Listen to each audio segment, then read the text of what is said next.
Assalamualaikum warahmatullahi wabarakatuh. Halo teman-teman, saya Iqbal. Kembali lagi di kelas hukum, tempat kita belajar hukum bersama-sama.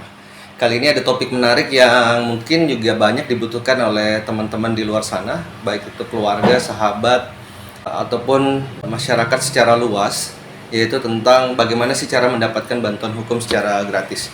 Kadang-kadang ada permasalahan bahwa untuk mendapatkan jasa bantuan hukum itu membutuhkan dana yang besar atau biaya yang besar. Nah, kira-kira bagaimana caranya untuk mendapatkan bantuan hukum ini dengan cara yang mudah, kemudian juga bisa didapatkan secara gratis? Silahkan simak video ini sampai selesai.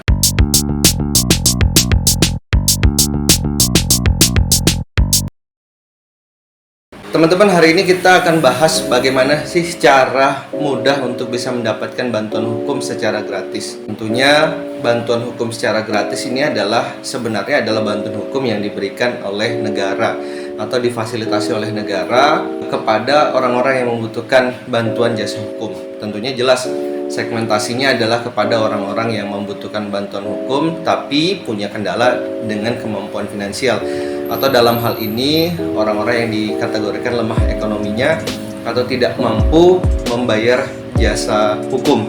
Biasanya orang-orang yang nanti akan mendapatkan surat keterangan tidak mampu dan sedang berperkara hukum sehingga harus dibantu atau mendapatkan bantuan hukum. Nah, teman-teman, hal pertama yang kita harus ketahui tentang bantuan hukum ini sendiri, apa sih bantuan hukum itu sendiri dan bagaimana sih dasarnya? Secara sederhana teman-teman, dasar hukum tentang mendapatkan bantuan hukum ini ada di Undang-Undang Nomor 16 Tahun 2011 tentang bantuan hukum itu sendiri. Jadi memang negara memfasilitasi kepada setiap penyelenggara bantuan hukum untuk bisa memberikan bantuan hukum secara cuma-cuma. Biasanya dalam bentuk lembaga, ada yang lembaga kajian bantuan hukum dan ada yang lembaga bantuan hukum. Dan macam-macam, ada yang di organisasi masyarakat, ada juga yang berbasis di kampus. Jadi biasanya kalau teman-teman bingung mau mendapatkan akses bantuan hukum kemana, bisa melalui dua lembaga yang ada tadi yang saya sebutkan. Ada biasa melalui organisasi kemasyarakatan, bisa juga ada yang melalui lembaga pendidikan seperti di kampus atau di fakultas hukum di salah satu universitas. Nah, jadi dasarnya tadi ada di Undang-Undang Nomor 16 Tahun 2011 tentang bantuan hukum. Bantuan hukum sendiri dijelaskan sebagai jasa hukum yang diberikan secara cuma-cuma dari pemberi bantuan hukum kepada penerima bantuan hukum. Jadi memang diberikan secara gratis. Nah, jelas berarti sudah ada payung hukumnya.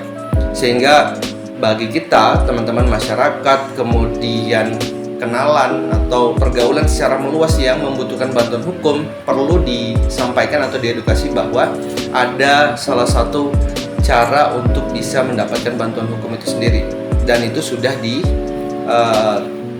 dipayungi atau kemudian memiliki landasan hukum dari Undang-Undang 16 tahun 2011 ini tadi.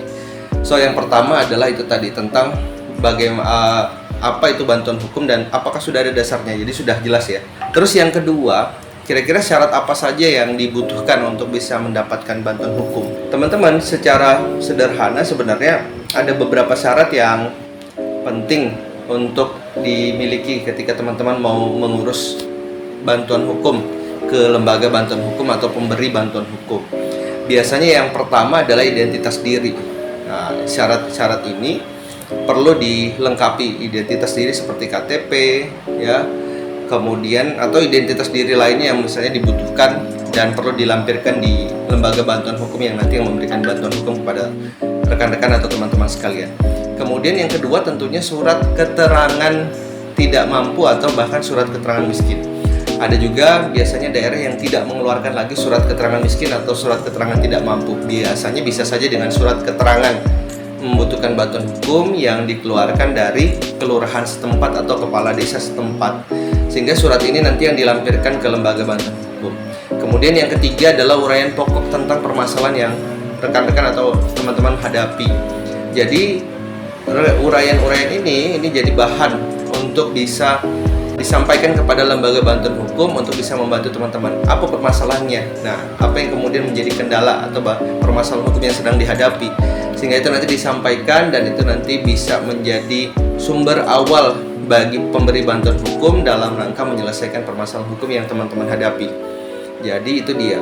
Lantas kemudian yang berikutnya, apakah permasalahannya hanya yang berada di pengadilan atau litigasi? Tidak juga. Ternyata ada baik itu litigasi atau permasalahan hukum yang ada di pengadilan maupun yang non litigasi itu bisa diselesaikan. Baik itu dari perkara perdata kemudian sampai perkara pidana yang ada di pengadilan negeri maupun di pengadilan agama, semuanya bisa dibantu asalkan memang si penerima bantuan hukum ini memang orang yang membutuhkan bantuan hukum yang dibuktikan dengan surat keterangan tidak mampu tadi atau surat keterangan membutuhkan bantuan hukum karena dianggap memang tidak memiliki kemampuan ekonomi yang baik sehingga tidak mampu menyewa jasa hukum. Nah, lantas kemudian yang terakhir dan yang mungkin menjadi paling penting ya teman-teman, bagaimana cara untuk bisa mendapatkan bantuan hukum tersebut. Nah, setelah kita mengerti bahwa yang pertama tadi ada landasan hukumnya, bahwa memang negara menyediakan atau memfasilitasi tentang penyelenggaraan bantuan hukum ini tadi, kemudian yang kedua kita sudah mengerti syarat-syaratnya apa saja. Jadi syarat-syarat yang harus dipenuhi tadi secara administratif, kemudian yang berikutnya adalah bahwa perkara permasalahannya boleh yang ada di pengadilan negeri, boleh yang ada di pengadilan agama. Lantas kemudian yang terakhir adalah bagaimana cara mengakses atau bahkan mendapatkan bantuan hukum tersebut. Setelah teman-teman sudah memahami kesemua hal ini, maka berkas yang tadi teman-teman miliki atau kemudian permasalahan yang tadi teman-teman hadapi itu dengan berkas-berkasnya itu dibawa ke lembaga bantuan hukum yang ada tadi. Bisa saja disampaikan secara lisan atau kemudian tertulis. Karena suatu waktu kami menghadapi seorang klien yang tidak bisa menulis, jadi tidak bisa membuat uraian perkara yang sedang dihadapi. Tapi jadi sangat bisa dibantu oleh lembaga bantuan hukum dan dibantu untuk membuat uraian perkaranya. Jadi setelah disampaikan secara lisan, nanti dibantu untuk bisa menuliskan atau membuat uraian perkaranya. Jadi boleh disampaikan secara lisan, boleh secara tertulis. Datang saja ke berbagai lembaga bantuan hukum yang ada. Seperti referensi tadi bahwa ada yang ada di kampus atau di universitas, kemudian ada yang di organisasi masyarakat. Ada juga biasanya yang tersedia di kota teman-teman, misalnya di pengadilan negeri. Biasanya sudah ada tempat tersendiri untuk lembaga bantuan hukum, atau misalnya semacam membuka posko untuk bisa didatangi atau dihampiri oleh rekan-rekan atau teman-teman untuk bisa menyampaikan permasalahan dan mendapatkan bantuan hukum. Jadi baik itu di pengadilan negeri maupun di pengadilan agama sudah ada posko yang bisa teman-teman datangi ya, dari setiap pengadilan yang ada. Jadi pastikan syarat-syaratnya lengkap, kemudian mengerti permasalahan atau uraian-uraian yang sedang dihadapi, uraian pokok permasalahannya. Setelah itu disampaikan atau datang ke kampus atau perguruan tinggi atau datang ke pengadilan di posko yang sudah disediakan pengadilan negeri ataupun pengadilan agama untuk bisa menyampaikan atau melaporkan agar bisa segera dibantu, diselesaikan, didampingi setiap permasalahan atau proses hukum yang dihadapi. Baik itu litigasi di dalam pengadilan maupun non litigasi di luar pengadilan. Baik itu proses pidana perdata ataupun proses mediasi yang harus dilakukan di luar pengadilan. Nah, ini dia teman-teman untuk memahami bagaimana sih cara untuk mendapatkan bantuan hukum secara gratis atau cuma-cuma, tentunya bagi rekan-rekan atau teman-teman yang tidak memiliki kemampuan finansial untuk menyewa jasa hukum. Teman-teman, sebagai tambahan informasi bahwa memang dalam memberikan bantuan hukum ada hak penerima bantuan hukum. Apa saja haknya? Yang pertama adalah tentunya teman-teman setelah mendapatkan jasa bantuan hukum atau kemudian mengirimkan permohonan bantuan hukum, kemudian LKBH atau LBH yang bersangkutan menyatakan atau menyampaikan akan mendampingi teman-teman. Tentunya hak teman-teman adalah satu, mendapatkan bantuan hukum hingga masalah hukumnya selesai. Jadi didampingi perkaranya sampai kemudian memiliki kekuatan hukum tetap, atau selama bantuan tersebut itu tidak dicabut melalui surat kuasa nanti yang teman-teman akan tanda tangani ketika teman-teman sudah menyatakan untuk bisa memohonkan bantuan hukum. Setelah nanti itu akan diberikan surat kuasa yang akan teman-teman tanda tangani dari lembaga bantuan hukum yang membantu teman-teman sekalian. Jadi akan didampingi sampai permasalahannya selesai. Kemudian yang kedua tentunya mendapatkan bantuan sesuai dengan kode etik yang ada. Jadi ada kode etik dari advokat atau standar bantuan hukum yang diberikan oleh lembaga bantuan hukum yang ada. Kemudian yang terakhir adalah mendapatkan informasi dan dokumen berkaitan dengan pelaksanaan pemberian bantuan hukum. Contoh misalnya ketika teman-teman mengajukan permasalahan perdata, maka sampai putusan itu berkekuatan hukum tetap dan teman-teman memiliki dokumennya, itu akan diberikan dari lembaga bantuan hukum kepada teman-teman sekalian. Jadi informasi bahkan dokumen yang ada dari pengadilan atau putusannya itu akan diberikan kepada teman-teman sekalian. Nah, itu haknya. Kemudian juga tentunya ada kewajiban. Kewajibannya adalah diharapkan yang pertama adalah mengajukan permohonan kepada pemberian bantuan hukum untuk mendapatkan bantuan hukum. Jadi memang ada pengajuan terlebih dahulu permohonan. Jadi tidak bisa serta-merta tidak ada permohonan kepada LBH atau LKBH yang akan mendampingi teman-teman melalui apa tadi syarat-syarat administrasi yang memang harus diberikan atau dimasukkan kepada LKBH yang ada. Kemudian yang kedua, menyampaikan bukti dan informasi terkait perkara yang sedang teman-teman hadapi. Jadi harus ada bukti, harus ada informasi, terutama nanti pada sidang misalnya pembuktiannya.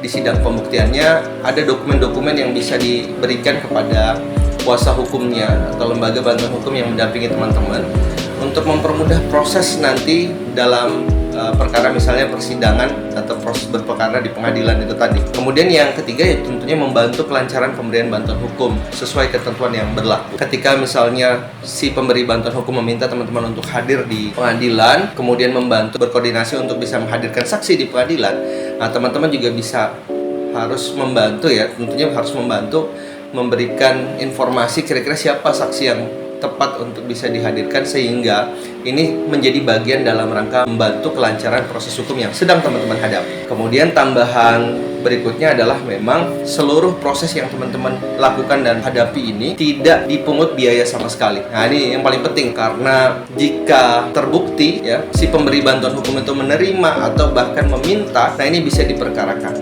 Jadi ada pidana kurungannya, kemudian sampai ada dendanya ya. Maka ini sesuai dengan ketentuan Undang-Undang 16 tahun 2011 ya. Maka ini harus diperhatikan teman-teman. Setelah mendapatkan bantuan hukum sampai nanti berkekuatan hukum tetap atau ingkrah, teman-teman tidak akan dipungut biaya sepeser pun. Jadi betul-betul gratis. Nah, kira-kira itu teman-teman sebagai tambahan. Semoga informasi ini bisa bermanfaat. Silahkan disebarkan atau disampaikan kepada keluarga yang membutuhkan. Jika video ini bermanfaat, silahkan di subscribe dan mudah-mudahan bisa memiliki nilai manfaat untuk penonton sekalian. Sekali lagi terima kasih. Ketemu lagi di video kelas hukum berikutnya, channel Belajar Hukum Bersama-sama.